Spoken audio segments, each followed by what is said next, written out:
Ô là một đây cà phê là tận nhiều lỗi bờ này tôi nhiều để tôi tạo số nhiều táo em xây là số nhiều trong cả tiền trong cả tiền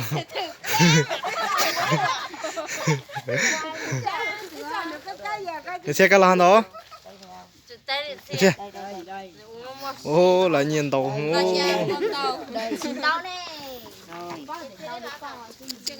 ô phải nhìn tàu cả tiền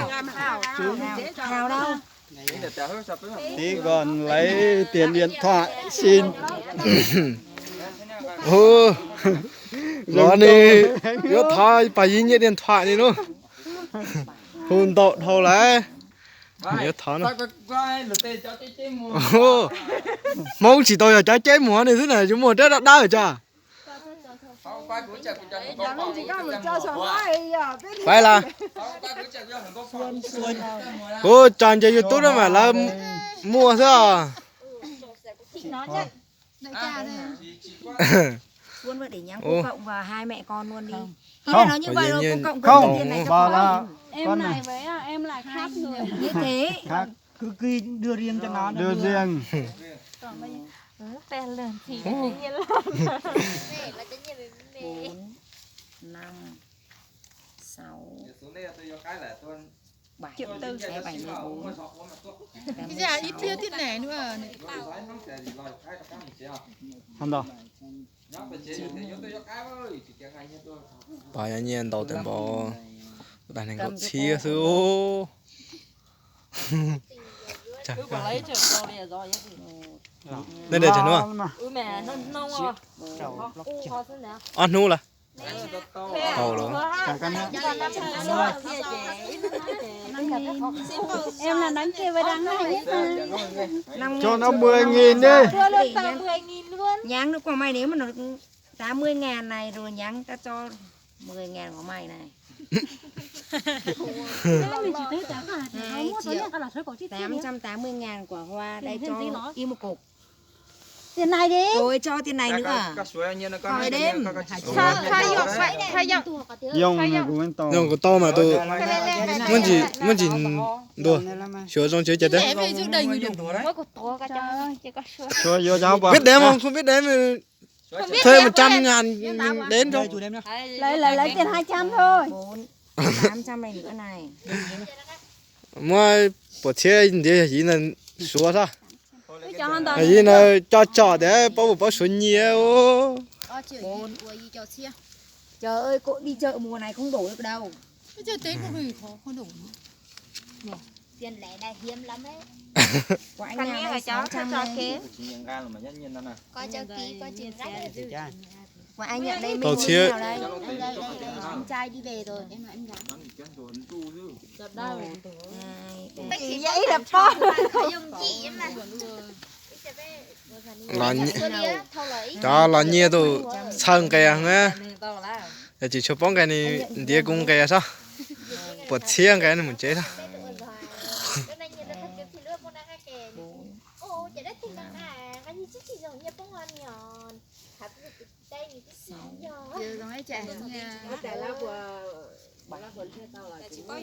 đỡ tôi lỡ là nó đánh chứng minh tê mà lấy xe tê rồi mình xin la cậu tê thì cháu nó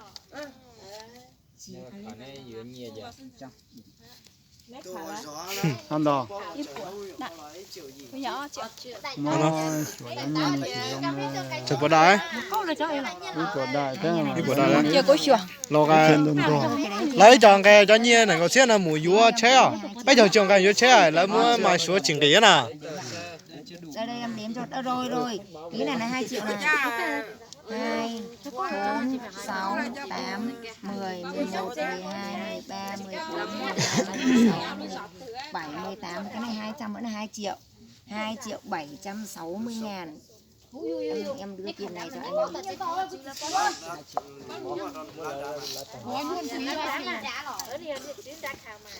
trả tiền cái tiền này đi. Mình chỉ là tính hậu té bé có hai bé. Có thể ra mua một chỉ 6 tính số của chi thiên. giờ này hải này ở nhà Đấy tụi nó bèn cái lò nó. Mà bèn cái lò lại bèn hải sao đi trồng cái gì nó. Phải đang số nhiên đâu. cái là nhìn to được ra chỗ sữa giờ hùa một quái cái nào thì là nhìn to quay quay Phải là cho 700 ai. rồi cho vào số nhiên bố số bao nhiêu nó tròn tu sẽ vừa tè mà. Đang nên cậu chia chứ. cô cho cọ xe cho chị xe thôi là cô xong cô cho ót xe thôi Thảo lười bên trận động lười mới dọc lóc một chia đại cậu chia được của tin nhỉ phát là chứ. cái tiền này được không chị được này sợ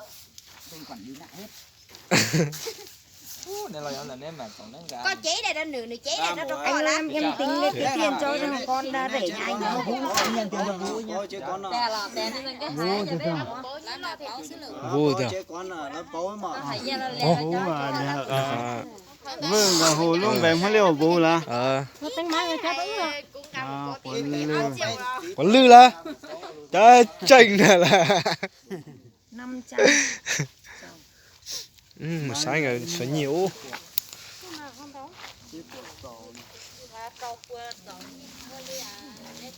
chip của nhia này không ít té xuống xuống Chỉ thấy nó một bố bé một bạn nó là chèm bác.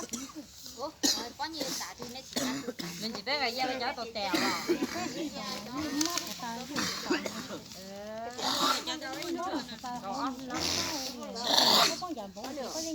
Đưa cho bà. Nó bán rồi cái gì à? Đây đây. anh lâu cầm 500 đấy anh. Rồi là gì đó té là 500 sao mà Còn những cái thành phần này là hái ở bên kia nó bỏ rửa ghét không đưa tiền. bây giờ đưa cho bố Bây giờ ai nhận vậy? Ủa nó đang ở đây mà. bố này. Trời mấy tên đi làm bực mình lắm. Em bảo ông chị là thôi mượn mấy người già đi làm chị em đi. hôm trước nào Trời bực mình với nó luôn.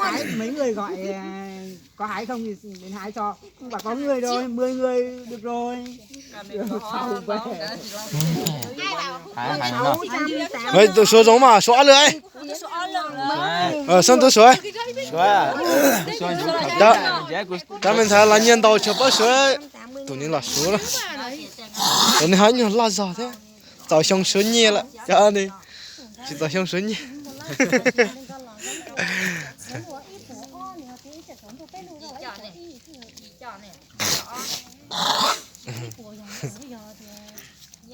hai nhà mà còn bên kia phải không Bên kia hái xong rồi. cái này là số cân Số ký. Nhưng mà cái này là tính là 1.000. cái này là tiền phải không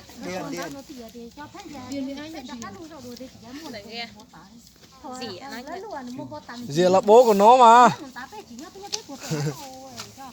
kia là 10 phải không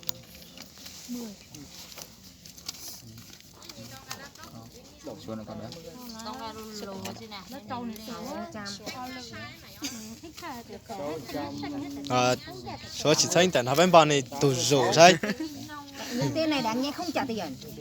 Bực mình. không trả tiền á?